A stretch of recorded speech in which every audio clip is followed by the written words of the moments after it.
Is everybody here? Sure. Yeah. Where's the bottom? There you go. Green line.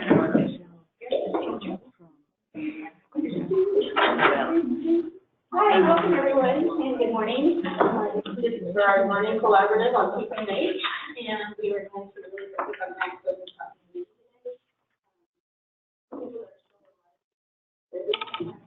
and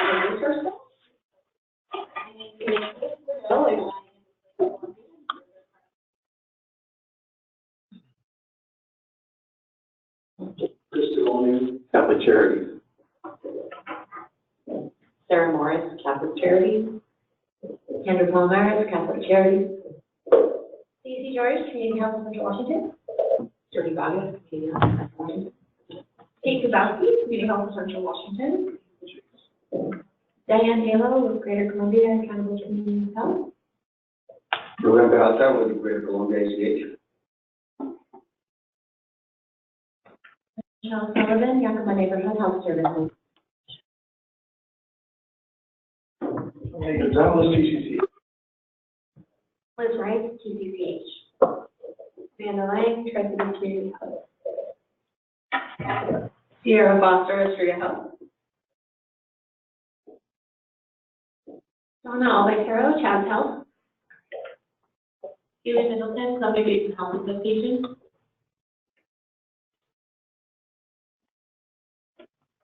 And North South Network.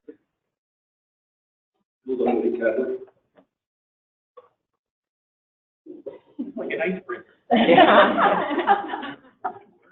Julie Shelton, Greater Columbia ACH. Morning, I'm Carol Wooster, Greater Columbia ACH. Lauren Johnson, Greater Columbia ACH. Rachel Getz, Greater Columbia ACH. Wes Lucky, Greater Columbia ACH. Go to the phone, and in addition, also, if you are not identified, make sure that you type your name in so that we can get credit for the learning collaborative.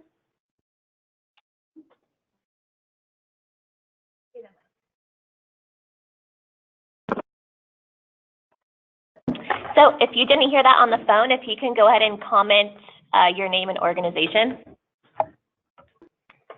Kevin Martin, Kittitas Valley Healthcare.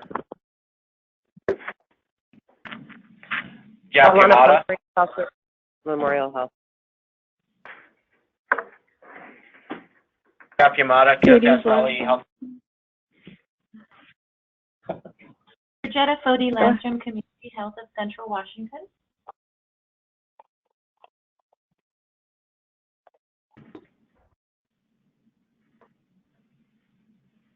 Catherine McDaniel, Community Health of Central Washington.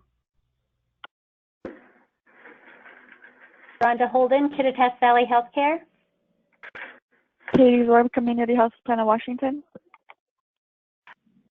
Cindy Kelly, Kittitas Valley Healthcare with Tiffany Stefanoff.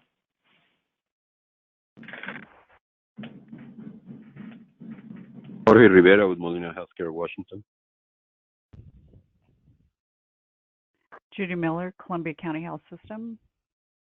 Minnie Smith, Columbia County Health System.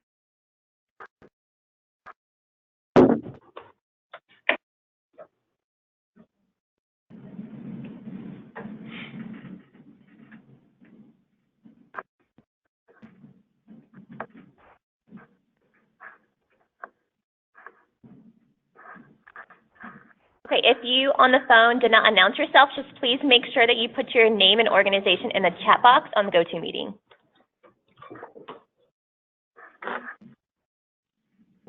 Notice that just enter the room, if you could announce your name and your organization that you're with, please. Christy Hollowell, I'm with Providence Medical Group.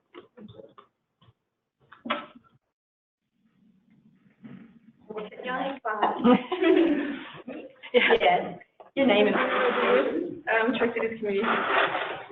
At this point in time, I'll turn it over to Chris, our facilitator for today. And if our panelists can come up to the front of the room, please.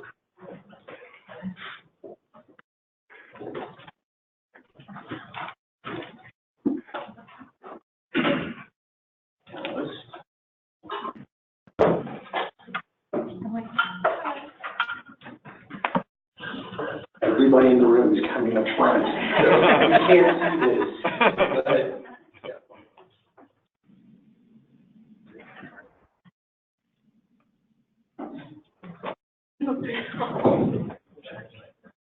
There are not enough chairs for all the panelists. I think it is. I think it's turn that. Yeah.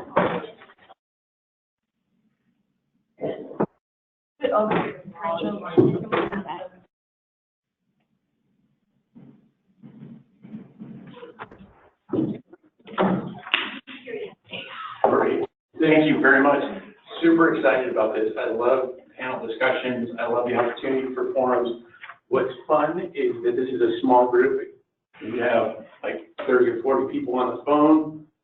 So what I want to do is take the time to kind of talk about PCMH and your experience with it, but then also, because this is such an intimate group, this is a learning opportunity. And for me, I know I see the faces in the back going, oh my God.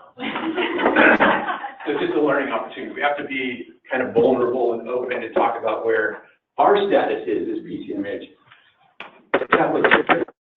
Catholic Charity is like Costco. We're everywhere, but really we're kind of like a smaller Whole Foods. And I'm trying to think to apply PCMH and how you learn experience. So I want to turn this over to the panelists and ask some questions. Have you introduce yourselves, talk about your experience with PCMH, and then we're going to open up to the people as well as in the room. So let's start down at the end.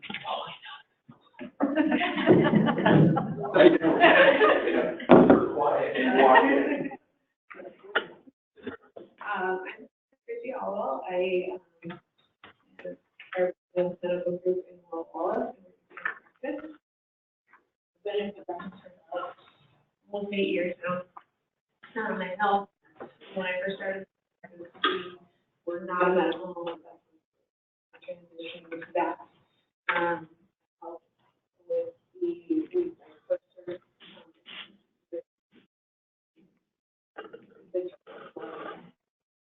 with that, and then we recertified. Just got the 2017 guidance certification. Hold on one second. Certified. Everybody know what PCMH certification is? How many people are PCMH certified?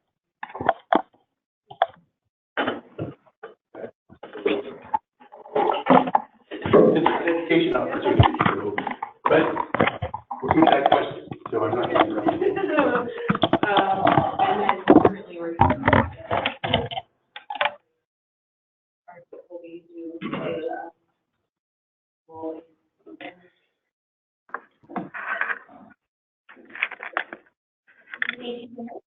Community Health Assistant. I have been with GCACH for about 8 years in operations and in quality. And so Jody and I, we're part of the team that did our initial recognition process in 2014 and 2011 standards. And we have 6 clinics that are all currently PCMH level 3 recognized. And so we have both been part of that process 2 times now, and we're working on our annual submission, which will be due in March. My name is Kate. I'm with Community Health Central Washington as a nurse supervisor at Pediatrics. I've been there for about 2.5 years and kind of got involved with PCMH when I took on the supervisor position about a year ago. So just kind of helping and Jody identify like our workflows and how we meet the PCMH requirements and how we could work.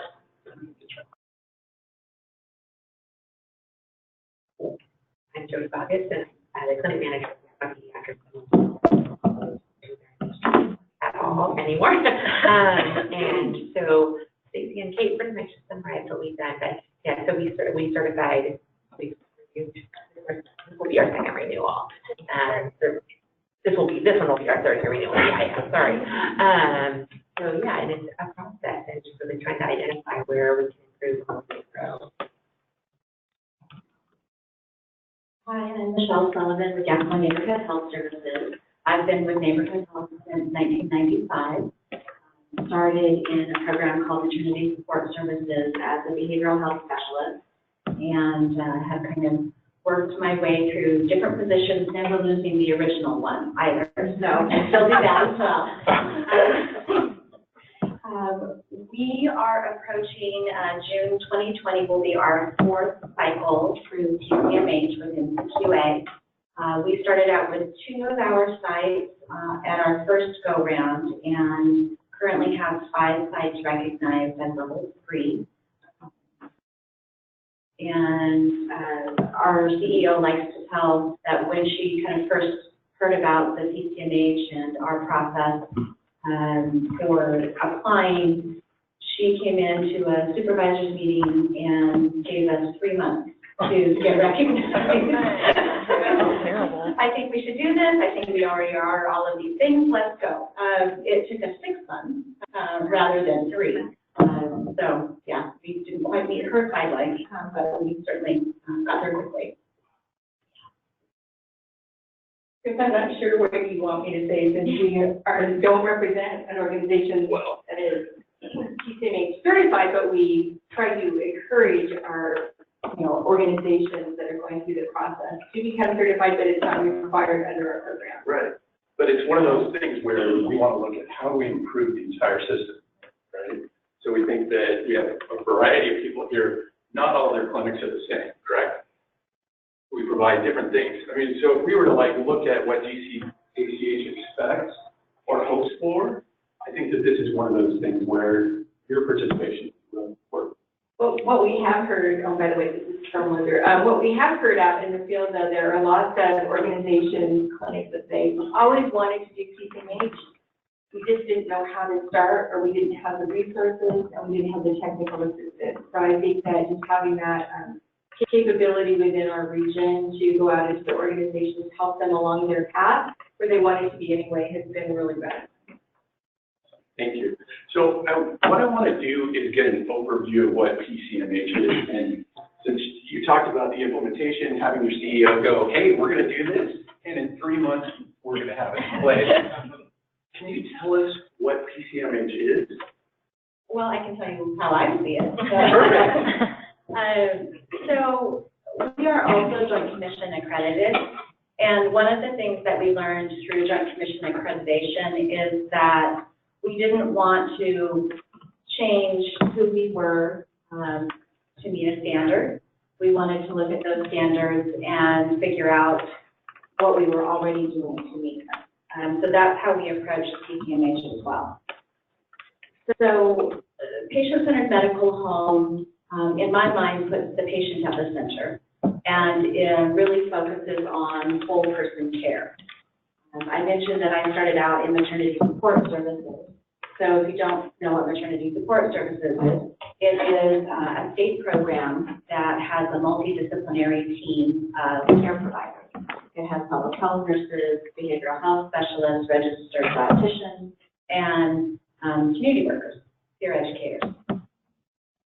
So in my mind, that model is sort of what PCMH is all about. It's that multidisciplinary team who meets the patient where they are, assesses their needs, and works really to meet those needs through either direct services that we provide or getting them connected to other services that are available.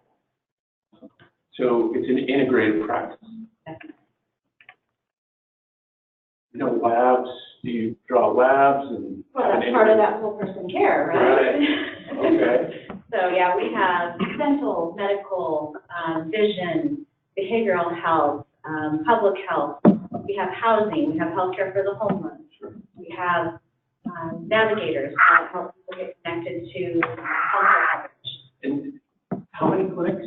We have, well, depends on how you want to count. We have 6 or 9. Okay. New math, I like it. Definitely.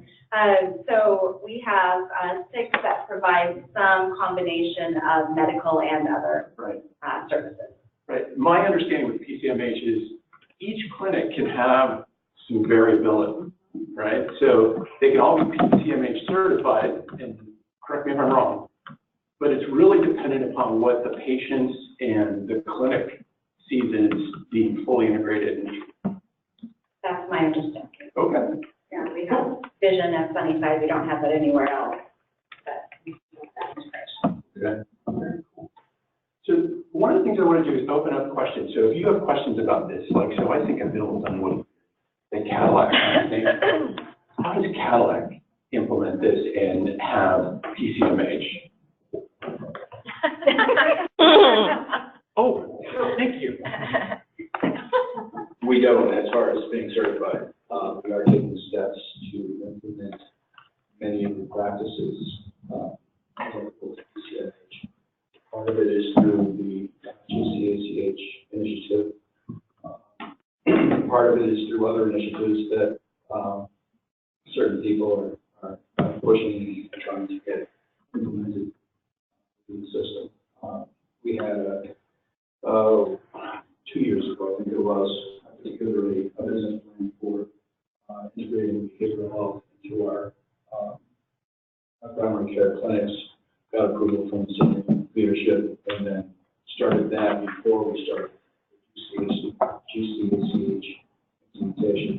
So we have a lot of things moving forward. I'm also coming up on my recertification for a PCMH CCE, which is worker expert, that's what it's called. So it's a certification that acquired a couple of years ago and this year. So I've got a little bit of that background, knowledge, I guess. So I know where to get the answers. So. What are the required elements of PCMH? There's 5. Well, the 2017 Can I get the guidelines. microphone? I'm sorry. Okay. Thank you. Speak to the microphone. The 2017 guidelines have changed, so there used to be 6 elements, and now there's concepts. And they're not numbered anymore, so you have to count. And there's also an acronym. Yeah. But there's more, I say, and they've changed. Yeah, there's lots of little subgroups.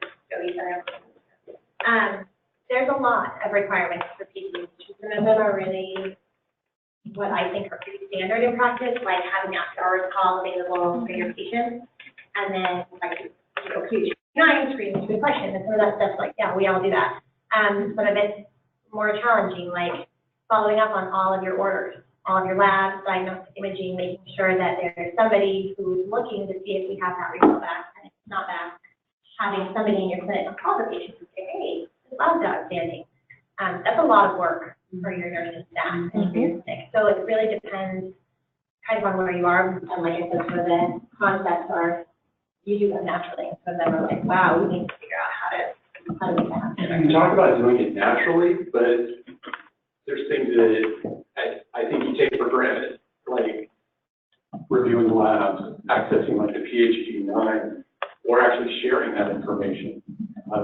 What I read about PCMH is, hey, if you have an electronic health record, you're already leaps ahead of other people. And then as you go to implement PCMH, then you have that opportunity to integrate and communicate a lot better. That's only if your EMR works with our EMR. Very few of them do. Thank you. Yeah. I mean, so for us, when we started the process, we quickly realized that our reports from our EMR were horrible and completely untrustworthy, and so we couldn't show progress because it would be like, you're at 50% success 1 month, and the next month you're at 90%, and then the next month you're at 2%. And you're like, wow, that's not true, obviously. So we actually onboarded a whole data analytics team to help be able to pull data from our EHR, but then a lot of that is training your staff. So like I said, PHQ is pretty simple, and doing a PHQ follow-up that's kind of standard care, but making sure that your staff know where to document it, so that the analysts can pull it, so that we can honest look at how we're actually performing. That's kind of the back end, the trickier part. Sure. So if I'm Dr. Taylor, how does he get that information? So you're given a PHQ-2, PHQ-9, Dr. Taylor is providing direct services to our patients.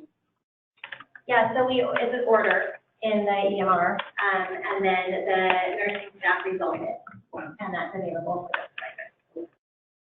And you're able to actually like see results month over month. If we can build reports for pretty much anything, yeah. So if that's what we're wanting to report and show, what PCMH asks is that you have a follow-up plan. So if your patient has a positive PHQ-9, what do you do with that? So for us, we have integrated between your health, or we would do a referral to Catholic families or wherever, and so showing that we have a plan to address this positive PHQ-9. So that for us, what we will report on is we have these positives, what's the action? Great. What are some other essential elements? What are the essential elements that a patient is going to see about GCACH? I think probably that's one thing that we can focus on a lot that gives the informing patients following up on their labs and reports, right, like that. That is a huge undertaking that we actually started a long time ago. We realized in pediatrics we don't do preventative screenings for blood work and things like that. So, if we're ordering something, we're looking at something most of the time. So that being said, we a long time ago implemented this, and then just with our EHR, and it just sort of rolled right into PCMH that was something we naturally did. But I know that our other clinics don't necessarily do that, and have struggled with that. We actually have a person designated that is their job is to follow up on all things that are ordered. And she tracks down people and says, hey, how come you didn't take your kid in? How come this wasn't done? And then finds where there's hurdles, where are there barriers? How come you didn't get them in? And so she can help with that as well. So I think that from a patient perspective, I think they said until they get tired of hearing from her, but that's okay. Because it's better to bug them, beg the patient a little bit in order to get the results that we're looking for. I also think kind of a new thing for patients in the medical home is the population health, having social workers and care managers in practice, and that's kind of new for us. We have a population health team that's really been growing over the last 2 or 3 years, and figuring out what the RN care managers' roles are versus the social workers' roles are, screening for social determinants of health, and then figuring out what you do with that information. I think that's probably something that we need to engage with our population health team, recognize the to our practices versus other clinics where they don't screen for that and then obviously don't have those resources. Great. That's a great resource. So, Sarah. Hold on. Yeah, no, it's okay. This question was more for Jody. You alluded to it a little bit, but can you share a little more about the barriers specific to integrating PCMH in a pediatric clinic? If there's like any differences or anything that was specifically challenging? I think probably the biggest challenge was yes, thank you. The clinical quality measures, there's not so many of them for pediatrics, so you kind of have to meet the ones that are out there because there just aren't so many to choose from. You can focus in family practice or, you can look at, there's sort of a variety of things. You can say, I'm going to focus on these 2 or 3 things, where in pediatrics, there are only a couple of things to focus on. So that made it a little bit more challenging. how much of preventative work do you do then, making sure that they have vaccinations, that you're assessing for social determinants of health, other things like that with that group? Yeah, so that is a huge part of what we do. So we do a lot of outreach for making sure that kids are actually on vaccines, health checks, and things like that. Constantly running reports and re-looking at reports to try to make sure that we get kids in a timely fashion. One of the things that we have done, that we do, is 3-month booking. So when somebody leaves their 2-month well child check, they can schedule their 4-month well child check. So the first 2 years, because we have 3-month booking, they can book every well child check when they're there too.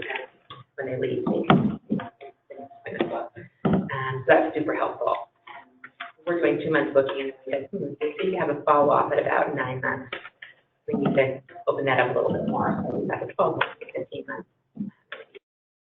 So that really helps. I think that's a really interesting thing to bring up, because I'm just sitting here thinking, okay, so how is that patient-centered? How is the follow-up scheduling a demonstration of a patient-centered model? Well, first of all, it keeps wellness at front and center. You know, that's certainly preventive maintenance is what we need to be doing. And so I think that is the number one thing. But it also is ease for the families. You know, like I said, when we saw people were falling off of their child check schedule at about 9 months, we thought, what's the issue? And well, the obvious issue was we can't look them as they're leaving. So they didn't have to think about having to call back. Did it for them before they left. If you have questions, Barbara, just a second. It's okay. So several of you talked about social determinants of health and the role of the social worker and the role of the nursing advocate. Can you be a little bit more specific about the role definitions and their responsibility in going to the patient's home, if you do that? So the social determinants of health screening, we've done a couple pilots, and we're still piloting. Partially because we wanted to use the prepare tool that is really long and the literacy level is really high. And when we piloted it, we got very little feedback from our patients. Like they were just like, "Or." So we're like, "Let's go to that." So we took it and we took just the elements. We didn't want to ask stuff that we couldn't offer help with.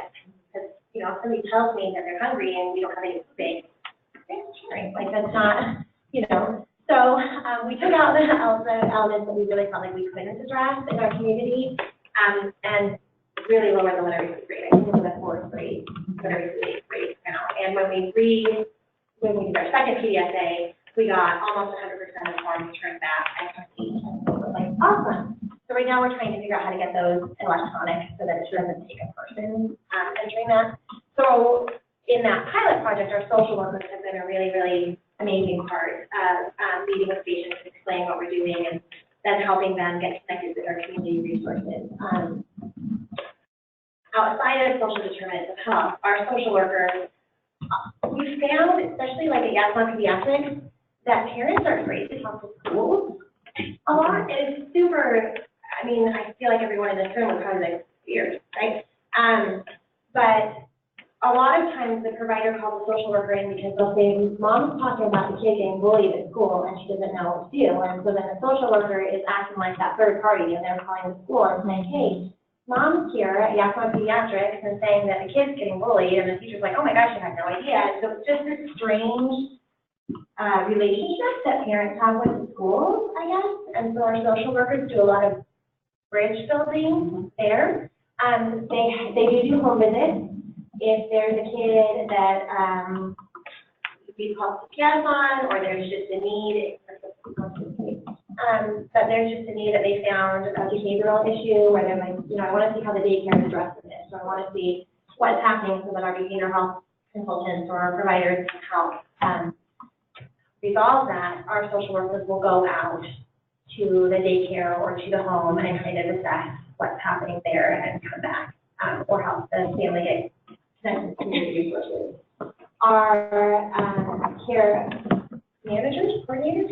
coordinators are our RN level. So there's one at every site, and they do more chronic disease management type stuff. So we're working on implementing risk stratification, which we're not there yet. So in the meantime,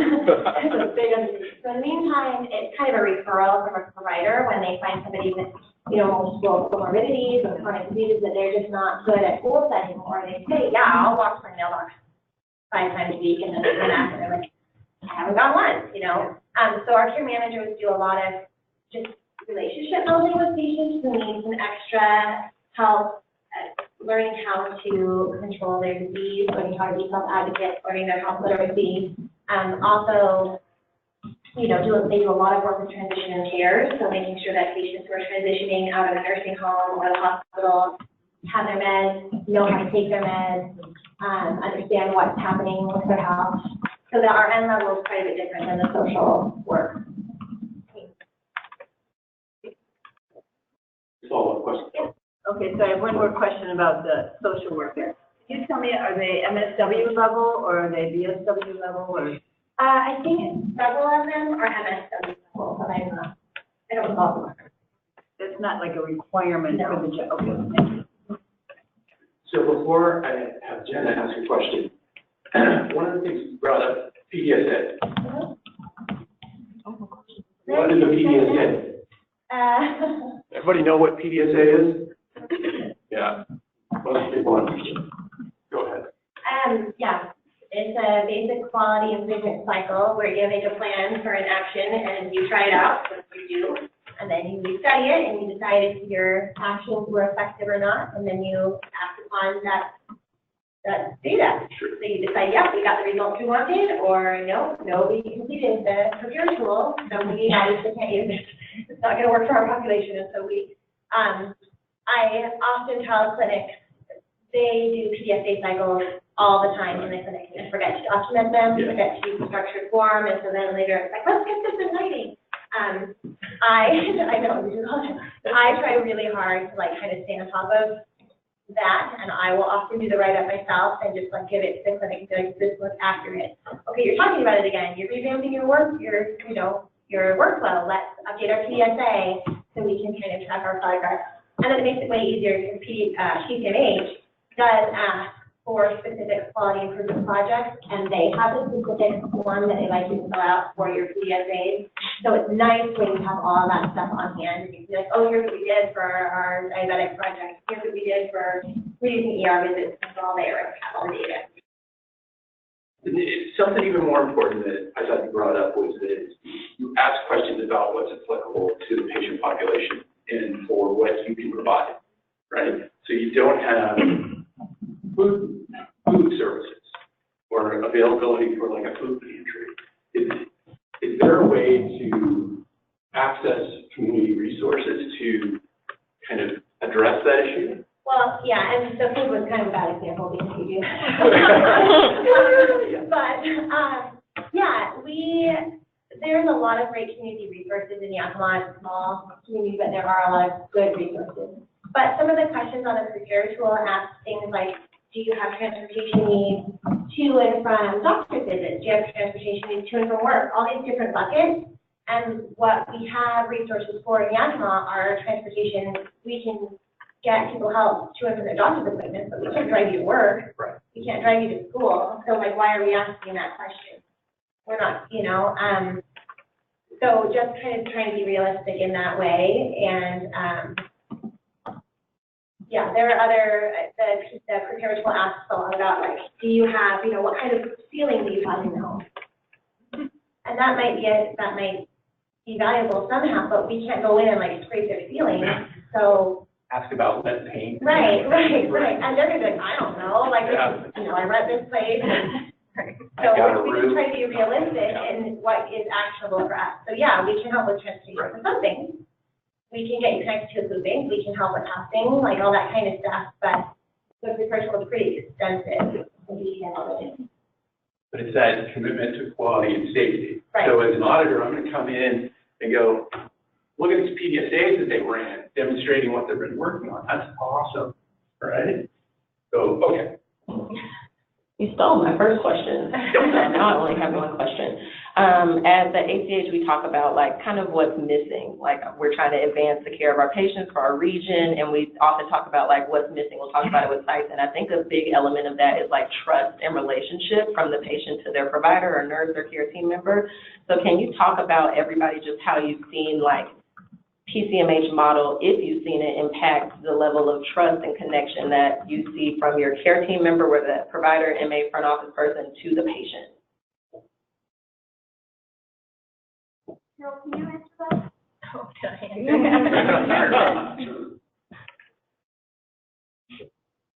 I'd be happy to answer that. Actually, there's lots of people in here that can answer that question, but so Sam asked me to be a part of this panel because she wanted me to relate a story that happened just recently with my sister. So my sister lives in Olympia. She went to Providence St. Pete for a knee replacement. And I was looking at through the lenses of, you know, being a sister, the sister of a patient that's at this hospital, so what kind of experience is it going to be? And I was just blown away because from the very beginning, just from registering that morning and going through a PHQ2, which I could recognize, right? But she didn't know. She just thought she was getting asked a couple of questions. All the way to, you know, being there with her post-operative was just an amazing experience. So even just in the waiting room, they have volunteers that go around and they have any questions, so there's a reader board that tells you the status of the patient, so you're given a number for the patient so that there's, you know, all type of compliance.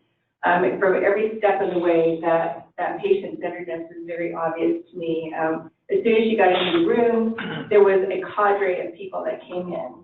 Her physical therapist, her pharmacist, her nutritionist, and I was blown away. She had two nurses that were there when that was, you know, the daytime nurse and the nighttime nurse, and I was like, wow, this is really good patient-centered care. So I found myself roaming the halls, taking pictures of their quality measures on the walls. I'm like, this is great. I'm going to tell Sam about this when I get back. And it was just a really fun experience compared to my other sister's experience. So I won't tell you which hospital that she was at, but it was a local, so don't freak out. It wasn't in our region. But just the follow-up care was so much different. So Jan had her physical therapy appointments made before she left the hospital. My other sister, she had to make her own physical therapy appointments. And what I realized in that interaction is, this is one way that the health systems can be so better connected, is that you have this follow-up appointment and somebody is following up on your care from the very beginning. So I just thought it was an amazing experience. The other one that I like to brag about is I'm at Pullman Regional Hospital several years ago, and I had a terrible, terrible cold, and I'm sitting there hacking through the whole meeting. So Scott Adams, who's the CEO, says, Carol, would you like to go to see somebody in our urgent care? And I'm like, yes. and just from walking into that office visit, it was really easy. The form was like a half a page, and all I had to fill out, I was seen like within 5 minutes of filling out that form. The nurse provided great care. I had this breathing therapy that I never had before. It was just the pharmacy. I was right down the hall. So when you take a look at the patient experience and you have those kinds of experiences, why would you want to go anywhere else? It's like we all have choices in this world, and if we're not getting the care and the quality that we need, we're going to find a different home, right? So I think having that patient-centered medical home, even if you don't have the certification, but you have all the elements in place, the patients recognize that. And they recognize when they're getting fragmented care, and they react to it. So you know locally if you receive good care at this or that clinic, because people talk and they share that information, especially people my age, you know, because we're all getting up there going, wow, I got the greatest care at this clinic, you know, and so that referral mechanism works really well at the consumer level. And I think that sometimes there's complacency within our medical system, that they think, well, this is my patient, they're impaneled to me, and so I'm just going to give them whatever appointment comes up, but they don't realize that we all have choices to make, and we recognize when we're getting good value for our dollar. So that whole point about patient-centered medical home, I think it translates in, you know, just the amount of revenue that a medical clinic or a behavioral health clinic can generate just from the kind of care that you give your patients. Yes, Barbara. So people have talked today a lot about the role of nursing and social work, but I haven't heard anybody talk specifically about the role of pharmacists. So pharmacists are very expensive people, rightly so. And I remember telling a personal story, I remember when my mother-in-law was sick in Texas, and she was at a hospital that was rated the top 100 hospitals in the United States. When she left the hospital, she was like 80. When she left the hospital, she had a med rec sheet that I couldn't read. And if I couldn't read it, she couldn't read it. So that's just one little example of disjointed care. So for me, I think pharmacists have a very important role in integrated care.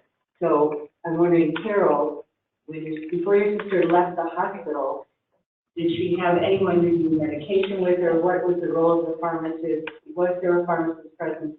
Not just for Carol, but for everybody else. I don't know that we did a med rec, but she had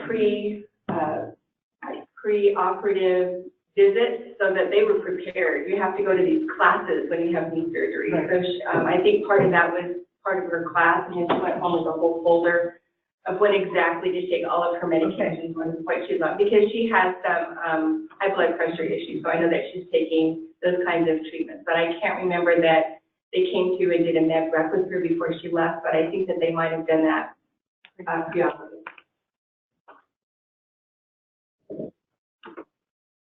We have clinical pharmacists. We try to have one on the floor when staffing allows. We also have collaborative practice agreements with our pharmacists.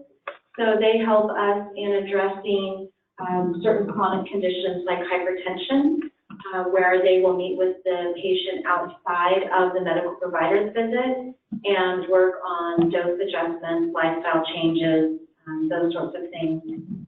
We also have an anticoagulation clinic where they're monitoring those medications, and they assist with our MAT program as well.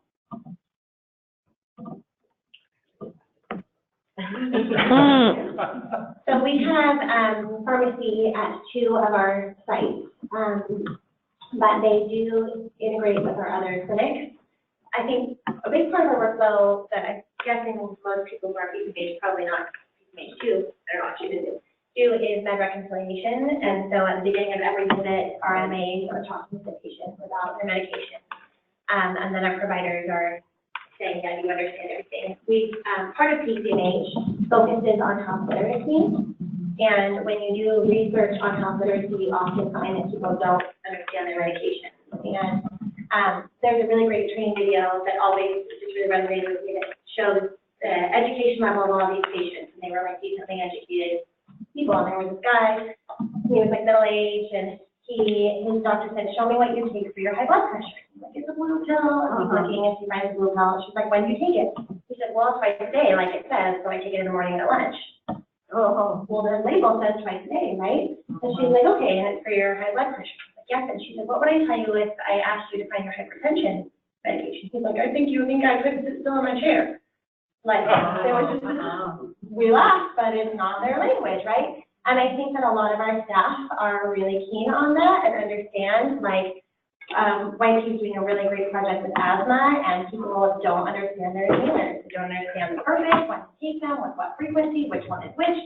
So really having our RNs be part of that teaching is a big part of it. And then our pharmacy is really starting to do a much better job in integrating with those high-risk diagnoses where people sometimes need some more coaching. We also have an anticoagulation clinic at our pharmacy working with YP to come on site to do asthma well visits to really coach people on how to appropriately take their meds. And then we do with our care coordinators, RN levels that do transition management and make sure people have their medications and understand why they're taking them, and pharmacy can get involved there as well.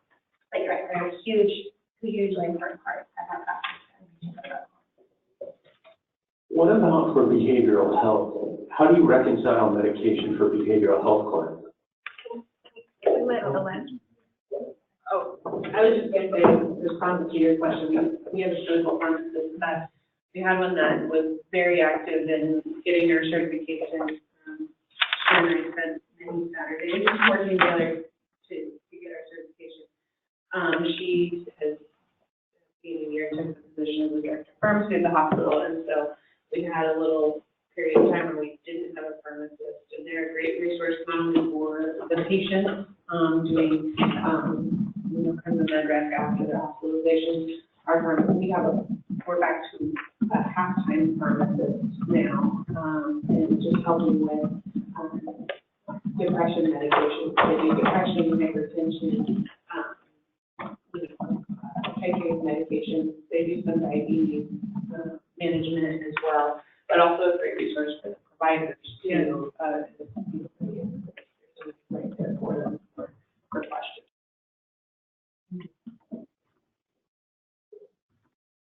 Carol brought up something very important.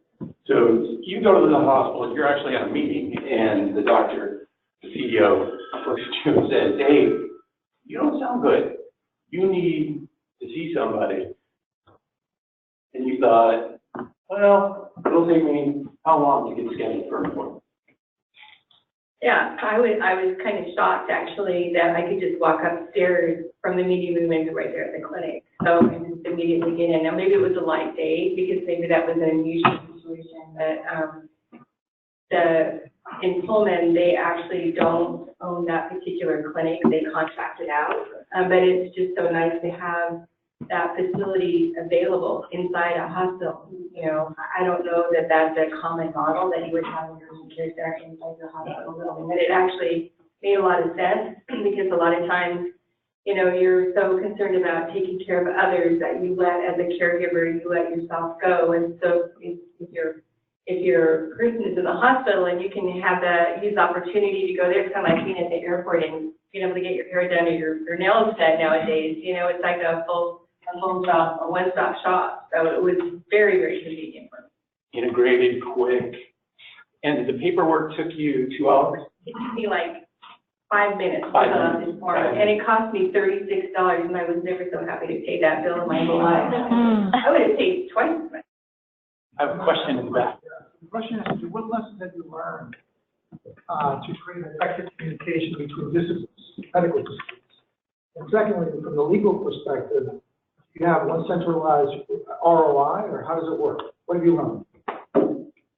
We do have one centralized ROI, and all of our services utilize the same release of information.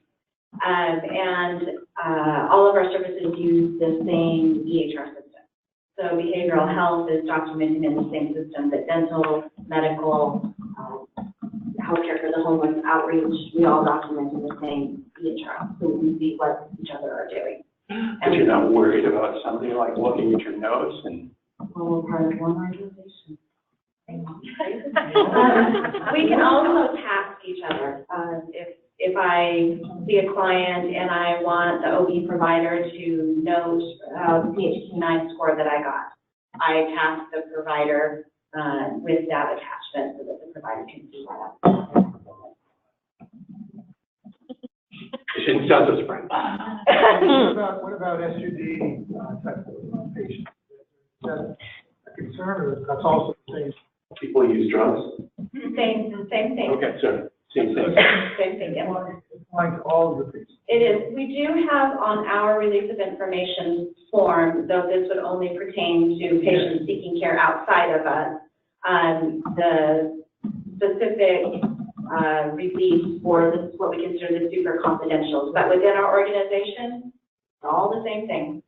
I think one of the most important, you bring up one of the most important issues is really how do we cross boundaries for HIPAA, FERPA, CFR 42, because these are all essential things. We have patients that are in school, that they're receiving SUD services, they're active with us.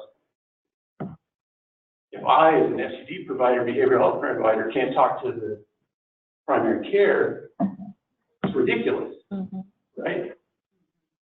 So that's something I think as a system we have to really push and look at integrated opportunities for releases of information. Can I ask a question?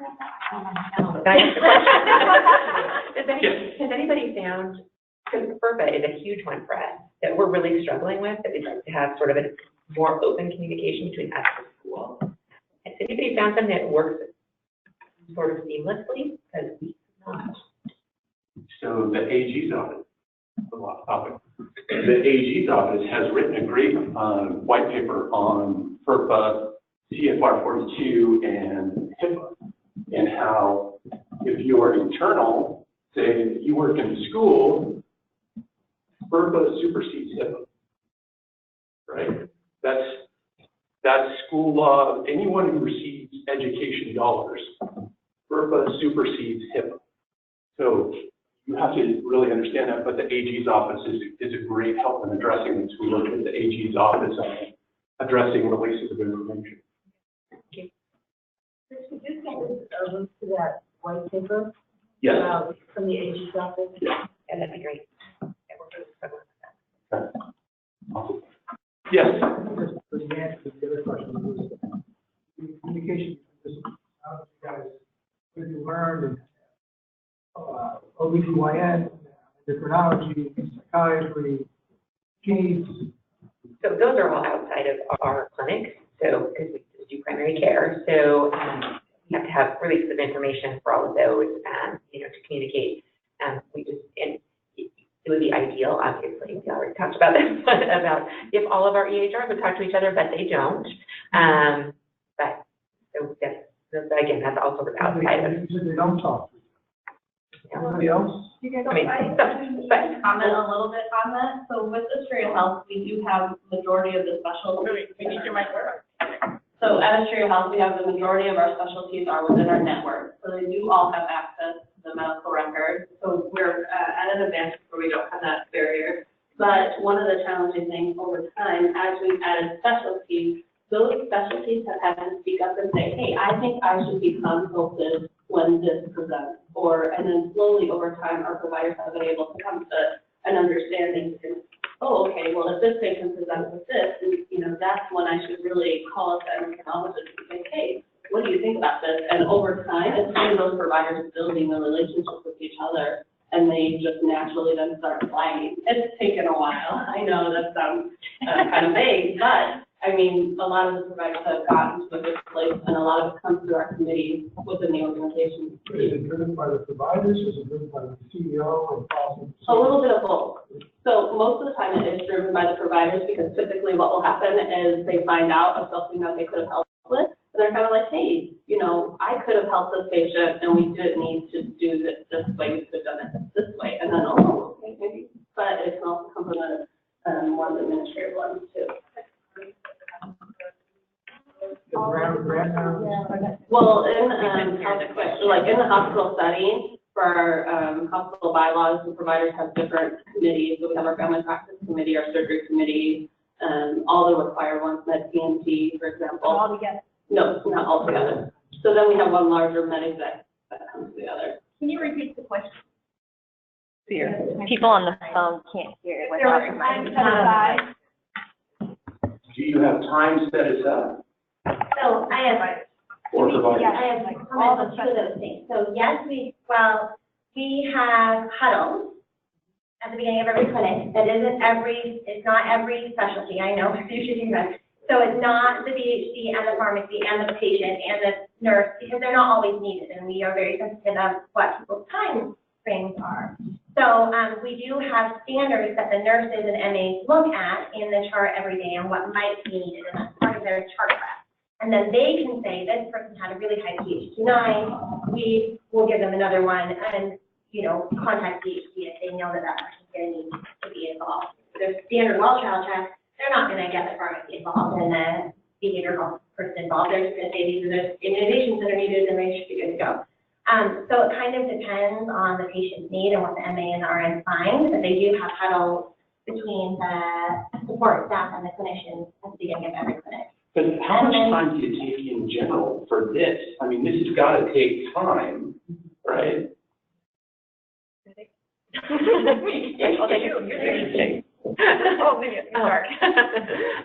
So one of the things that we do is we do next day chart prep, which is something that all of our MAs and RNs will work on throughout the day, looking at who's coming in tomorrow, what kinds of things that they're going to need, whether it's vaccines or they well checked because they're coming in for some other follow-up, or they need to have some screening tool, like the PHQ-9, whatever it is. So we do all of the next day chart prep, so that when the families come in the morning, and we call it chart prep, but there's obviously no charge. But so when they come in the following day, we have actually all their paperwork, so we have all their vaccine information statements and any screening tools, any developmental surveys, things like that. We have that ready for them and give it to them so that they can complete it. And then, like Stacey said, we do huddles in the morning, which Kate was great in getting that implemented. That literally takes 5 minutes. So, and it's a touch base, you know, kind of what are the needs for the day, who's called out sick, who's here, where are we going to find shortages in our day, what kind of communication to have. So that one's pretty quick, but the prep for the previous day, for the next day, it's a little time consuming, but it's better than doing it real time. Sure. What about Michelle? We do pre-visit planning, so similar, the day before, we have what are called patient services coordinators. So all of them started out as medical assistants, and they were the medical assistants that were sort of most senior and had that broader view of healthcare. And so we call them PSCs, patient service coordinators. So they prep their team's chart the day before, looking at what care guidelines they're due for. They also work to resolve any outstanding orders for labs or diagnostics, things that were perhaps ordered at their last visit, to make sure that the provider has the results. Our records department also is looking ahead at hospital discharge kinds of things and pulling those records in so that the provider has, you know, that full scope. And then we use whiteboards in our medical pods to do communication about which MAs are assigned to which providers, who's out, which locations people are at, those sorts of things, so that that information is clear. And our pre-visit planning, we now have templates for that where we didn't before. And so it's there in the chart. We used to do it on paper, but now we don't have to do it on paper. It's just right there in the chart for the provider and teacher. Hold the microphone. I'm Barbara. And to me, time is money. How much time and how much money are you spending to be PCMH certified? I have no idea. Yeah, one PSC handles about 4 providers' schedules for the next day. That PSC is also available to cover MAs when they need lunch breaks, those sorts of things, to help with that sort of immediate patient need when they're there. The provider wants them to go get a diagnostic, so that PSC is going to process that rather than taking the regular MAs, trying to do that through rooming. We don't want to slow down workflow if at all possible. They may do immunizations. There's a whole variety of them. So it's not just pre-visit planning that we're doing. The cost I don't know. Okay. Oh, Stacey. you're taking a stab at it. No, completely off subject. I actually wanted to address the gentleman in the back who was asking about the specialist. Oh, okay. We'll circle back on the whole money issue. So Michelle has said that we all use the same EMR, and yes, for our services that are in-house, so we have integrated community health, we have pharmacy, we have dental, all of the people that are employed by us have the same EMR, so we can all have that information. But when we refer somebody out, like to endocrinology, obviously we don't employ endocrinologists, so what do we do? So our part of the PCMH standard or concept now is that your referral coordinators close the loop. So they have a time frame in which they expect a referral to be done. We always document from the specialist when the appointment date is. We make sure that the patient went to their appointment, and then we request the records as soon as we expect them to complete. The other thing is that in our EMR, there's a spot where you can document external providers, and we try to keep that up to date. So your dentist, if you don't go to our, we only have dental office in Ellenburg, so for all of our Yakima folks, if you don't go to our Ellenburg dentist, we try to document in that space who your dentist is, who your endocrinologist, who your behavioral counselor is if you're going to long-term therapy somewhere. So our referral team is a really big part of getting those records, and then they're all sent to the provider that ordered it. So if I ordered the referral, I would get the note and be able to read through it and could call the specialist office and say, hey, I'd like for this person to see you again. I'm going to do another referral. Can you keep me in the loop? And our EMR actually has options when you're doing a referral to request to the specialist office that they do keep us in the loop. And so then it's our referral department's job to make sure that they're having that constant touch base with the specialist office to say, hey, the patient was supposed to have a visit yesterday. Did they go? Can you send us the records? A week later, hey, we still haven't got the records, so that we make sure we have that information. Does that help? So the question though is, I'm your friendly neighborhood Molina rep. Are we going to see this on the encounter? How are we going to see PCMH on the encounter? I wish there was a Molina rep on the phone. Who could answer this? Jorge's on the phone. What, Jorge's on the phone? What? Well, he was at the beginning. Let me check. What does Molina think about Jorge's on the phone. PCMH? If he's still on silent. I just unmuted him. Jorge. So while we wait for Jorge. I have another question. So you have a, Can you wait for the mic, Dr. Gonzalez? sorry. Like that. So you have a psychiatry wait list, okay? And the psychiatric patients are state. Do you have physical medicine physicians who are willing to take on those patients on their caseloads? So we have a really, really great integrated behavioral health department team. I think when I started 8 years ago, we had 1, and now we have 8. And there is coverage every single day at every single practice, including our school-based health clinic, our tiny rural clinic. They're present. We also just last year started a fellowship, so we have a few more now for integrated ADHD, but their licenses are a little bit different. They kind of vary. So we have sort of a rule of thumb of when to refer patients externally, but we also don't want to add a barrier for their care. So if patients are only seeing our ADHD because they're there to get their script filled and they have to see their doctor, and so we're like, why are you here? Let's take care of you. We do. And part of what we're trying to do now is hire a psych ARNP to help with some of that medication management and consults and help us make sure we're doing the right thing for those patients, because that's kind of a whole different. So your physicians, non-psychotic, not an ARN, sorry, they are concurrently treating patients with psychiatric disorders. They're stable. I mean, it varies. Like in the pediatric world, I think not all of our pediatricians are super comfortable doing that, and a lot of it is going to depend like on the specialist, how clear they are in their notes and what the communication is between those outside specialists. So if there's a really good communication between the specialist and the provider, and a provider who feels comfortable with it, and that's obviously going to vary in pediatrics on the family all the time. So that's when we get like half the family involved for counseling or other things like that, and just. So back to that question I posed a while ago, that goes back to communication.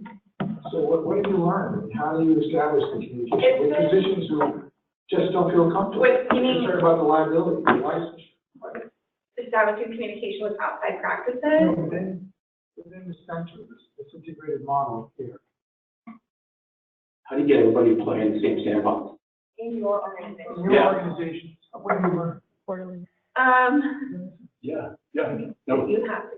That doesn't work. I think there's a couple things you have to like disseminate out. One is, it's so interesting to hear us talk about, are they comfortable working with behavioral health?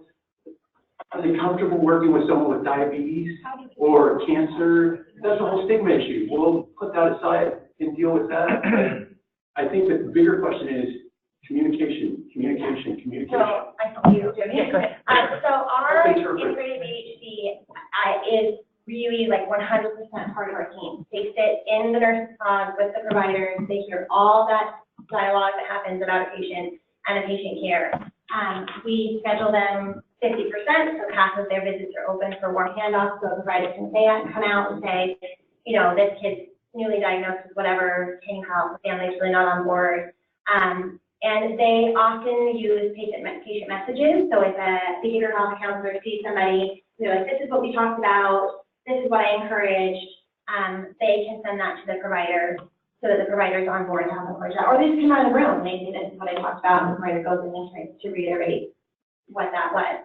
And our integrated behavioral health team has, like I said, they're just really, really, really part of our practice. And they have a really good, they're vocal. And so like they like to do behavior change before they prescribe. We all know that. So like that's not going to be, we're not going to expect this person to go in a room and get a prescription right away. They're going to try lots of different things. But they're a good team and they have a strong foundation and they know what their goals are and they're all like-minded in that. So, and so all of our medical practice knows that as well. And I think that that's a big part of it is having your integrated behavioral health team and your medical team really like-minded in practice. And so we do, like again for pediatrics, they have provider meetings every Thursday and their BHCs. It's not just the medical providers, it's the whole team. And if the RNs need to come or whoever comes can come for those meetings. And that's kind of in all of our practices too. But really making sure that the BHCs are like really part of the team is, I think, it's really important part of making that communication work. Those meetings, are they time out of clinic? Yes. And No, they're not time out of clinic. well, they're not pulled away from clinic, they're outside of clinic. Yeah, ours are out, yeah. We do ours at 7:45 in the morning. When does your clinic start? That day, 8:45. The rest of the time, 8:30, 8:15, 8:30. Oh, so Yeah. our clinic, some of them start at 7:30 in the morning, ours is 7:45, 8, 9. So you guys block clinic time, is what you're telling me. So no, because typically they don't start till 8:15, 8:30 anyway. So that's when the first patient shows up, but they're not usually ready to be seen until 8:45-ish. So that there's maybe one patient blocked. So that, And we just added it to the end of their morning instead. is that written in our contract? Nope. These are volunteers. So do they all show up? Yep, most of the time. What if they don't? There's no penalty. Oh, wait a second, It's volunteer time. you just addressed the culture issue. Yep. Yeah. How do you make that a culture? It is just an expectation that has been sort of laid out for years. And we tell them this, they know it's on their time. We make it valuable to them as far as important things to get addressed. If there's nothing to address or we don't feel prepared to address a topic, we will cancel the meeting. We want to make sure that they know that we value their time.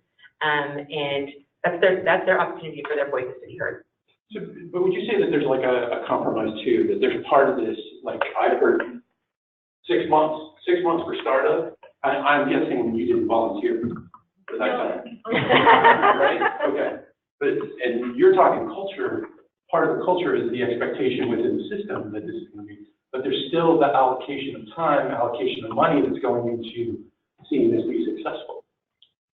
Yeah, absolutely. And that is, again, the providers, basically a provider meeting, although, like Stacey said, we do invite lots of other people. Sometimes we have outside people come in and talk to us. But yeah, if we can place value to that time, then they are more than willing to be there. So it's working. He left the call. Jorge dropped off? Yes. So as far as time, so for our clinic is a little bit different. We just have one site. We have 13 providers. We have a dedicated, one of our providers has a portion of her FTE dedicated to medical home. And so she was the one that, way back when we started, she read about the CCACH, the CCACH certification, and she said, we need to do this. And so part of her time is dedicated to this, and every first Friday of the month, we have a meeting that she comes in, and she supports it, and is pushing a lot of things, and is very good at communicating the needs and the why to the rest of the providers. So it's not just, I'm the clinical nurse lead in this department, so it's not just me saying, well, you need to do this for our certification. She's a big push behind it, and she kind of takes it back to the provider meetings that they have twice a month. in their lunchtime and present it to them and be able to present it to them. Again, this is what we're doing, this is why we're doing it for our patients, and this is the outcome and the benefit to it. So having a provider that's very supportive and my department is pretty good at being the leaders of change in our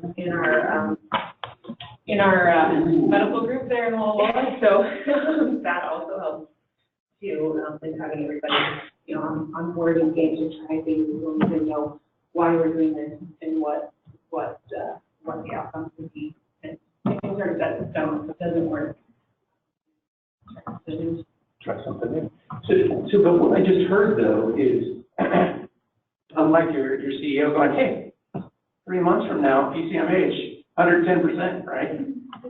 But there's people taking a lead that are doing the job, right? Providers are taking the lead and doing this. What was that like? I mean, if there's no CEO that's like pointing at you saying, do this, what's the motivation to continue doing it? So what it was like for us the first time is way different than what it was. What it was like the first time was Jody and I sitting in a room being like, oh, we gotta write this down, we gotta take screenshots, and like, oh my gosh, right? But And we have to train this at some point. and try to get people to understand why it's important. But I think that, well, one, we have had a really big cultural shift in that we are really focused, like everyone wants to do the right thing for our patients. And I think that's one of the really great things about Yakima. We have 3 CHDs, and they're all really focused on just really, really good patient care and positive outcomes and meeting unmet needs, and that's huge. So we all focus on that. We all want to see improvement in our patients. But we have established a group that meets monthly, and it is, so on the invite is the lead nurse and supervisor from each clinic, the clinic manager from each clinic, and the reception supervisor from each clinic. And then depending on the agenda, which will go exactly through the concept of PCMH, we stick to the concept of PCMH, those people get invited depending on the need, and we review the concept, and we review our workflow, and review our policy and procedure, and we say, is this still what's happening? Let's talk about this. And it really gives the clinics a good opportunity to say, here's what we do, here's how this has changed, here's our best practice. And so those people can bounce ideas off of each other, which really helps for streamlining processes through our network. But it also gives the people who are doing the job the opportunity to contribute to those workflows. And from my point of view, the bulk of the work really falls on nursing and reception and referrals. The providers get benefits.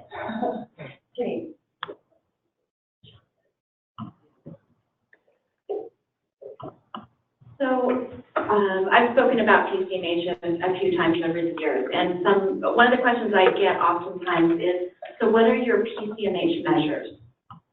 Well, we don't see there being PCMH measures and Joint Commission measures and P4P measures. That it's all one process. We don't have 3 separate processes for 3 separate sets of standards or requirements. And one of the things that allowed us to turn in that application and all of that documentation in 6 months was that that's how neighborhood health has grown over time. When we started a new program, we looked inside first to see how could we integrate that with what we already had, as opposed to starting it kind of on its own and separately. When we got our first Healthcare for the Homeless grant, we assumed that we were already caring for individuals that were homeless. So we looked inside first before, expanding and how can we reach more. So I think that helps with that concept of integration over time, is that we've always looked inside first and tried to avoid silos. So you did the self-assessment, you looked and you said, okay, here's what we're doing already. But what were the things that you looked at and said, do we need to make facilities changes? Do we need to make structural changes? Do we need to make personnel changes? What was the low-hanging fruit of those changes that you decided to go after first? You know, the things that for us, I think always are, and Stacey mentioned it earlier as well, is the documentation of the change. We're happy, quick to, okay, this isn't working, let's fix it. But we're not always as good about documenting why was it not working, what did we do to fix it, and how did we know it was better. Those are the pieces that have kind of always been a bit of a struggle. Yeah. What's the key element that you learned in terms of effective culture change? Back to that whole idea of physicians communicating with psychiatrists. What are the key elements you've identified that would be helpful to us, the audience, in terms of creating that culture change that's necessary, effective culture change, positive culture change? Can you repeat the question, please? What have you learned about effective culture change within this model? Like, what have you done that's changed the culture to create that? I think for us, in terms of behavioral health, so when I started in '95, we had very limited behavioral health within maternity support services. So occasionally, I would get a phone call from one of the adult medical providers that he had a patient who had gotten beat up the night before by her boyfriend, and could I come help because somehow he had some concept that I helped women in these sorts of situations.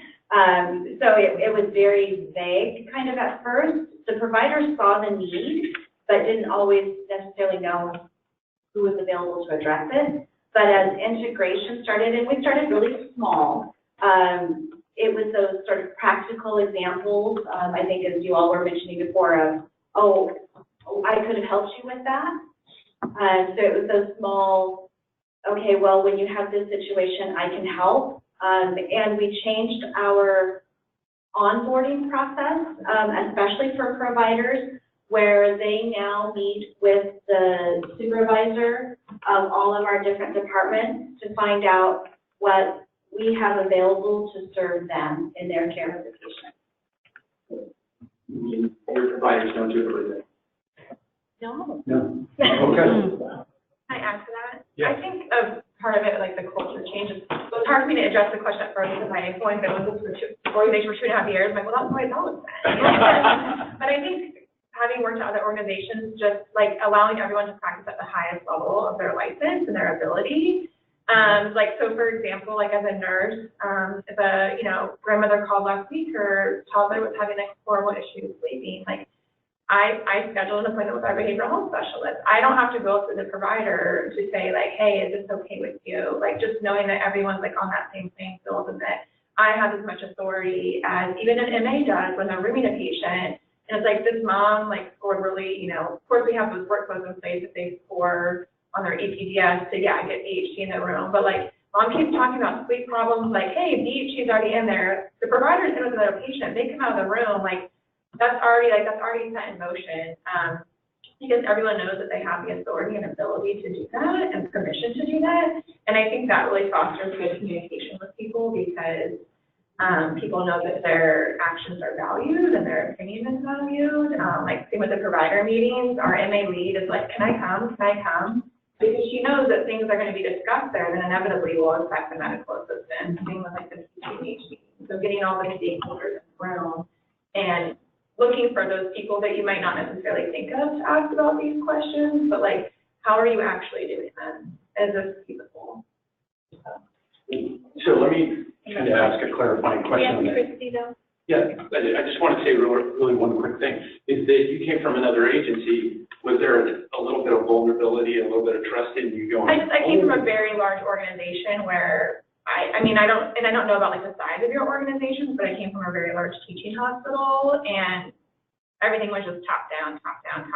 And so here it was like, oh, I can like present an idea and Jody's gonna be like, wait, what was that? And then in turn now the supervisor, like when our MAs like bring up an issue, because inevitably things aren't always gonna work out. And they won't, if I just say, do it this way, and never look for like, how is this actually working? Like, what are you actually doing? So it's super important to get the people that are doing the work, their input. Don't give them, I'm about, here's the goal, this is where we need to get, how are we going to get there? because they're the people that are doing that work. They're in the trenches. So You're trusting your staff. Absolutely. Yeah. Absolutely. I know. Groundbreaking. Can I add to that really quick?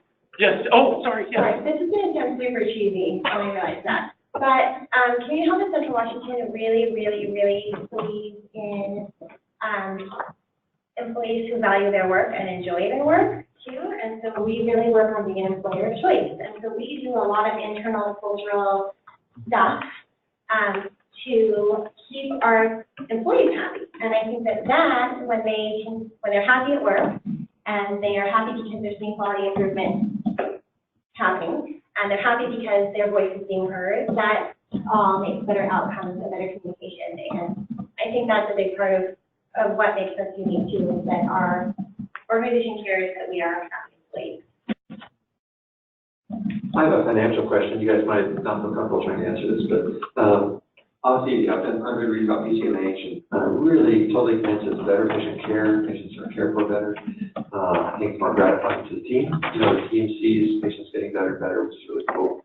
I've also read that when they've done studies, that the cost of initiating PCMH is significantly higher than people thought when they entered into it. And that if you just look at it strictly financial models, so like, the juice worth the squeeze, we're not sure, where's the ROI here, you know, that kind of thing. And so I'm constantly asking the question, you know, since Washington State is moving more towards value-based care, you know, in 2020, 2021, are we really going to see that patient clinics that have PCMH successfully, are they going to be reimbursed better? This is going to make it worthwhile. That's the question. I know we tried to answer the question a little bit to, you know, talk to you who was not with us. But anyone that's in this room that's hinted at would be pretty important. So it is expensive, and I've seen that research too.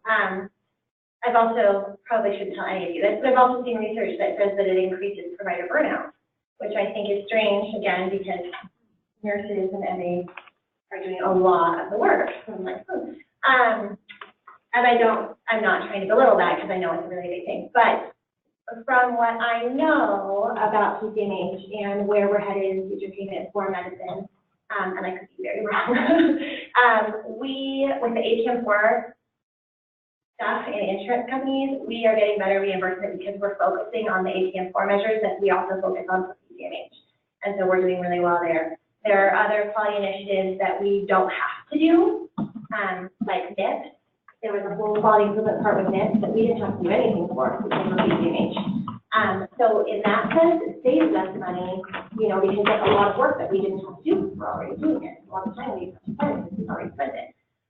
Initially, yeah, it took a long time, and I think getting used to like pulling your nursing staff from your clinic, and we can't afford this, you know, because you can have that support in clinic and they're expensive people. But I do think the payout is real, and I think that when we're moving toward pay for performance, we will see good outcomes because we're already really focused on quality improvement and we're already looking at it. Wow. Great question. I'm excited to work on process of licensure. Have you put in process for the nursing staff? Great question. Have you put in processes for standing orders? Yeah, absolutely. So like for in pediatrics, like bone triage, we have some standing orders for calls for life, for, you know, conjunctivitis, swimmer's ear, things of other in hospital. Well, right now we have like our asthma workflow, which we're trialing, still in beta, I should say. So we have like standing orders to do spirometry when they come in for a well asthma visit, and that's something that isn't maybe necessarily always written, but I know like a lot of like the MAs have relationships with the providers where they know like, I'm working with Dr. Zante today, this kid's come in for an asthma visit, he's gonna want spirometry. And so the teams, yeah, definitely working with each other. What about prior to like the day of the visit? So what about like an A1C that you do like a week prior? So do you have standing orders in that case? So you're doing your previous prep, and so you identify that they need some additional labs. So our family practice clinics they have some other standing orders, and so we do a lot of future lab ordering. So if a patient's coming in 3 months, we will do a future lab order for that to be done a week in advance. We also do a lot of CLIA labs. testing, so our nurses have a lot of standing orders around that. So if a patient, hasn't had a foot check in a long time, or their HbA1c in a long time, there's nursing standing orders, where they can do that before the provider sees them. There's nursing standing orders for like a UTI screen, or a pregnancy test, or a random pill count, or a urine drug screen, or all those things that our nurses have responsibility to do, without the provider necessarily requesting it. Do you want to share home? Yeah. We like sharing. Yeah. What about referrals? How about any standing orders for referrals? So we're looking at our standards of care and developing standards of care that will include transitions of care. So if a patient has an A1C that is above a 9 or a particular range, then we want to initiate a referral to endocrinology, to a clinical pharmacist for medication review. Those types of transitions of care. But our EMR is picky, and it doesn't actually let anyone except for the physician or the medical provider order a referral. Like your nurse can't do it on behalf. And I don't know if that's an insurance company thing or what it is, but so we don't, because we can't. Our EMR doesn't allow us to do that. So. It's more of a permission thing. Go ahead. So we have a lot of standing orders. More than half of them do not require a nurse. So they could be medical assistants. Our diabetes standing orders can be our dietitians and our pharmacists as well. So they're pretty broad. And our dietitians are also trained to do point of care testing for A1C. So that expands who can do that and when they can do it. We have not done any sort of referral based on results, sort of standing orders. The providers want to be the ones that make that determination. I'm Washington State. Looking at Greater Columbia done a great job of implementing PCMH. What is going to be some of the outcomes that is going to be seen? Actually, I want to put Jenna on the spot for that. She is ground on the floor, and I also want her to explain what PCMH is in different cross sectors of study. Can you repeat the question? I am Washington State. What are the outcomes that we're looking at for our Greater Columbia region, and what kind of metrics are we trying to achieve? And then the other question is, how does that work for PCMH cross sectors? This always happens to me. Basically, what are the outcomes we're trying to achieve? Overall, like the broad, very vague answer is better patient care, better outcomes for our patients. What that looks like is really an impact for their chronic disease management, their levels, like we talked about A1Cs, having those come down, having patients really just know their resources, having patients feel like they're at the center of their care, that they can go to their provider, that they have some knowledge. I know a lot of my sites, we've talked about shared decision-making, putting patients in that ability to be able to make a decision and have that voice in their care. We're looking at the standard pay-for-performance metrics, like A1C, antidepressant medication management, ED utilization. We love talking about ED utilization.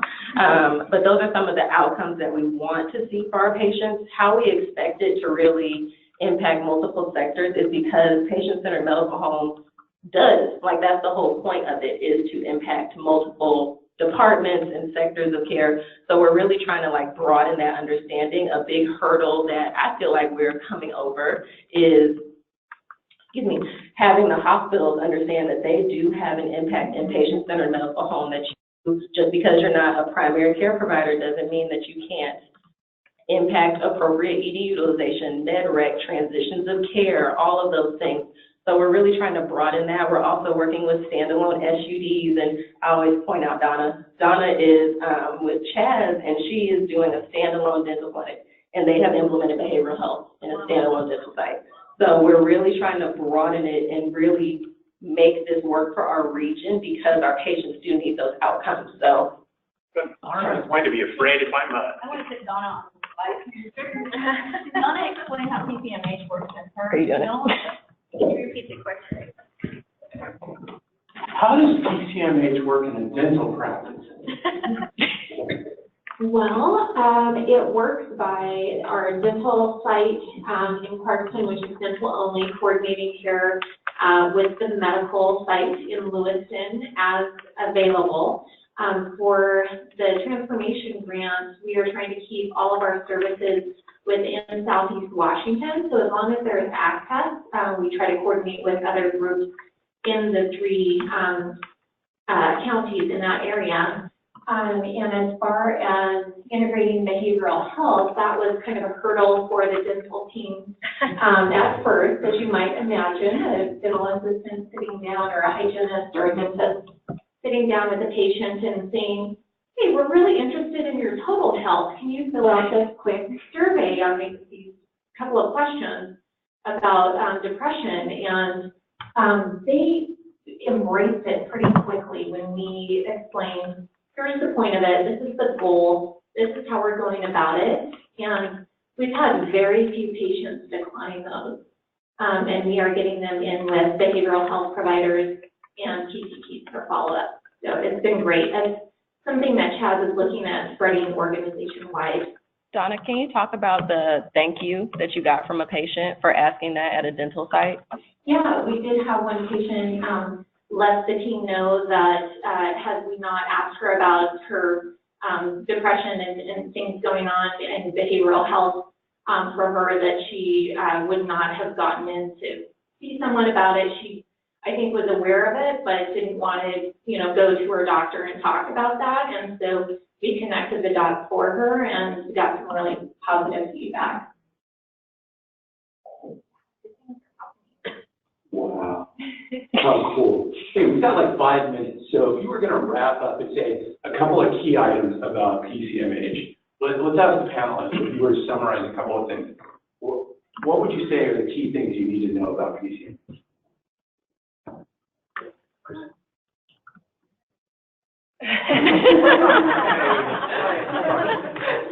Okay. I'd say,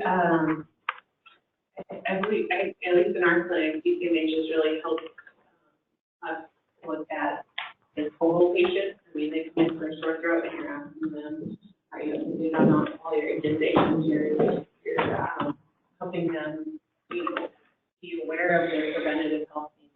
They may not have been aware of. It helps us, as a department, just work together better. We have wellness practitioners that will take overflows with the patients and so and just I mean there's a lot of changes in healthcare and helps us work together and communicate better to be adapting to those changes. I would say PCMH is good. I think that it does really positive things for your patients and their families. I also think it was really great for your staff to get people really excited and involved in quality improvement, whether that's how they think of it or not. Looking at better patient outcomes and creating workflows and doing those PSA cycles is really exciting in a care is really good. I would say get a team together who are natural leaders, who also care, who want to work with each other to make it a better organization for our patients and for your coworkers is important, and having a good lead person. I think just going off that is like trying to root towards PCMH, right? And to create that culture, like we want to get those stakeholders in the room, and I maybe you might be surprised if you're like allowing collaboration or allowing other people's input, like you might be surprised who actually steps forward and say, oh, you want input on this workflow or how this could be better, like I can actually, like, you might be surprised who might come forward and be helpful with it. It takes a lot of time and energy, but I think that when you finish with it or when you are really looking at it, I think that looking at the team-based care is super important because you look at things more globally. And then I think on top of that, what the patients get out of it is they just benefit from it so much. And so if we can keep looking at that, and the teams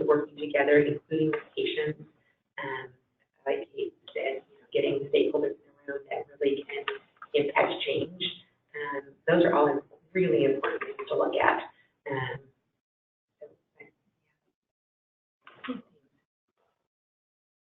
I think it's a great model for supporting the whole patient, but I also think that it's a great model for supporting the care team as well, that no one of us has to carry that whole burden.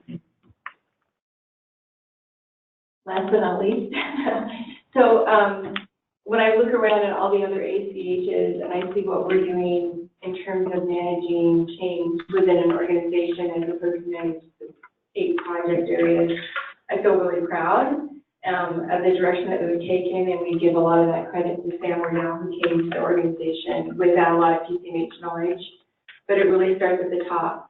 And of the 8 change concepts, when we prioritize those within our practice transformation work group and the board of directors, leadership really is at the very top. If you don't have the support of leadership to make these cultural changes, you're not going to be as successful. So I think that we're really lucky that we have, the 65 organizations now that are going through PCMH. And we hope to have another cohort, because there's something that Rhonda Huff said. She's our president of Greater Columbus. She said something a while back. She said, I want to do something that's revolutionary, not evolutionary. Well, she didn't see PCMH as being revolutionary because you guys had lived with it for so long. But I think for those of us that have experience, that we do see it as revolutionary, because it has this ability to transform an entire organization by just adhering to the change concepts and just sticking with some of these milestones. And so we're starting to see some really exciting results. And I'm really proud of our area that we've taken this path, because it really fits so well into what the state of Washington is trying to do, is to transform the healthcare delivery system, and that's what it delivers. Thank you to the panelists. Thank you so much for sharing. Lauren, and Rachel. Sure. Good morning. Is it still morning yet? So we have 15 minutes left of the morning. So I'm going to run it. Lauren and I wanted to do a quick little plug, would you say, for our August Learning Collaborative, which is being held on August 1st and 2nd. This is being held in Yakima, Washington at Pacific Northwest University. So please make sure you attend. The reason why it's important for you to attend is if you are in cohort 1 or in cohort 2, this will help assist you in meeting your milestones 2, 6, and 7. Is that correct? Yes. 2, 6, and 7. So this is part of your guys' contract if you are in cohort 1 or cohort 2. So please make sure you attend while the screen is warming up. Another thing is, we know it's summer. We know that it is August. Lots of you might be going on vacation, and you might not be able to attend the Learning Collaborative August 1st and 2nd. If you are not able to, just please make sure you send somebody else from your organization in your place. That way your organization will still get credit for this milestone. When it comes to registering, this event is completely free, obviously. We are not charging you to attend this event. So since it's free, you're probably wondering, why do I need to register? We are asking that you register. That way we can keep track of attendance, everybody who is attending, so we know all the organizations who are participating. So please register. Even though it's free, please register. Another reason is so we know what type of food to provide. If anybody might have any allergies, we want to be very sensitive to that. So please just make sure you guys register. It's super easy to register. All you do is you go to the Eventbrite website. A lot of you probably already have gotten an email sent to you guys from Lauren with the link that you just need to click to go register. So if you just go and you search transitional care on our website, on the Eventbrite website, it will take you to this beautiful page that Lauren had created. If you just scroll down a little bit, Lauren, on the page, it talks a lot about the event, the different tracks that we are having, the transitional care and disease management. It also notes who our keynote speakers are, several wonderful keynotes that we have available. Lauren is going to talk really quick about something. Okay. So we also, sorry that you're facing back me, but we also arranged so hotel accommodations at the Holiday Inn in downtown Yakima. We have a negotiated rate for those that want to stay in Yakima. It's $99 a night, and we have the link right here on the Eventbrite page. We have a code that you can use. And then you want to walk register. So just be some time. If you just click the register link, obviously it's going to take you to this next page. Yes, you want to check out with your ticket, and then you fill out your information. So we need to know your name, your email address, and then that's what the red asterisk is obviously required field. We really want to know what organization you're from. So if you are not able to attend, but you're going to send somebody else in your place, please register with their name for them, their name and their email. If they are not able to do it, say they don't have time, because we all are very busy. So just please make sure you use their specific name and their email, same organization, which is fine. And then once you click complete registration, it's going to take you to GCACH, which is a program that has all of the tracks listed, different speakers, and Lauren's going to talk really quickly about that. So on GCACH, you can simply click here if you, obviously most people will probably be attending breakfast, so you can just click breakfast. If you want to attend the keynote, you can also hover over the event, and you can see a little description. You can see Jeff Hummel's biography. You can see a picture of him. So it's really simple. You can do that for all of the different tracks. And then this will give us an accurate count for catering, which is really important. I also want to point out that at the end of the first day, we have a reception. It's really a networking night. It's 4:30 to, I believe, 6, and it'll be at the Holiday Inn, where hopefully most people will be staying. And we'll be providing food, and we hope everyone can attend.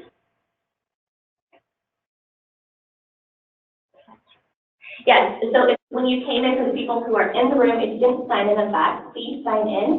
And if you would like to register but you have not registered and you would like us to do that for you, just mark it in the little box and we will register it for you. And you will get a link to your email that you can click to go to GCACH to pick all of your schedules that you want to do. And is there a limit? There is not a limit to how many people can register in your organization. Because it is a free event, the more the merrier. We would love everybody to come and learn on transitional care and disease management. So yes, more the merrier. I also want to, we're obviously really excited about it. I also wanted to note that I sent out a calendar invite for this event, and if you accepted the calendar invite, I already registered for you. So there you go. If for some reason you declined the calendar invite and want to get registered, go ahead and go in and accept, and I will gladly do that for you guys. Does anybody have any questions regarding this learning collaborative? Oh, we have a flyer. Yes. Lauren created a flyer, and I'm sure we have copies that we can give you. It is attached to your guys' schedule today. So read it over. You guys can see all the wonderful information, and then here's Carol. I too wanted to make a plug for the Transitional Care Summit because we're bringing in some really talented people. We're bringing in Karen Hill from San Francisco with HMA Health Management Associates, and she's going to be doing 2 days of complex case management. So next year, with your second year of PCMH, this is going to be really valuable information. So that we're encouraging everybody to attend because as we talked about transitions today, it's really difficult to accomplish, and so she's going to really, I think, be helpful in overcoming some of those hurdles that you're seeing in your organization.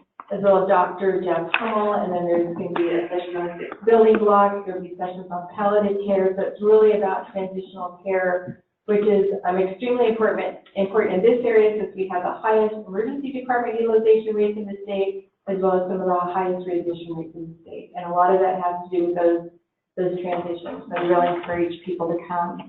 And then finally, I just wanted to thank Chris for facilitating our panel. That's it. Thank you.